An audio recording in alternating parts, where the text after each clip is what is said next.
இதுல சீட் கன்வெர்டபிலிட்டிக்கு அதிமுக பாமகவுக்கு என்ன முக்கியத்துவம் கொடுப்பாங்க?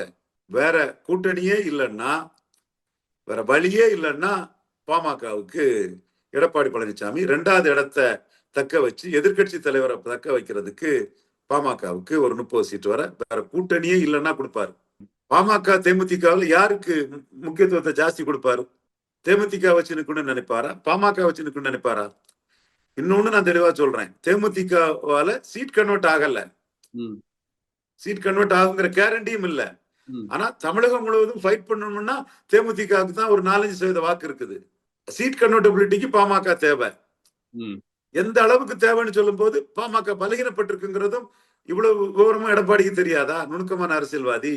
2019 8000 ஓட்டு பாமக இருந்தும் எடப்பாடியில கீழே. இப்ப பாமக இல்லாமலே 50,000 ஓட்டு அதிகம். அப்ப பாமகவை சேர்த்துட்டு களத்துக்குள்ள போறதுலயும் ஒரு நான்-1 போலரைசேஷன் விக்கிரவாண்டியில வந்த மாதிரி வர்றதுக்கும் வாய்ப்பு இருக்கு. அப்ப இந்த சூழ்நிலையில பாமகவுக்கு எடப்பாடி எந்த அளவுக்கு முக்கியத்துவம் கொடுப்பார்? ஐயா கூட்டணி தப்பா முடிவெடுத்துட்டாரு, அதனால தோத்துட்டுன்னு எல்லாரும் சொல்றாங்க. மனப்பூர்வமா உண்மையை ஒத்துக்கிறேன்.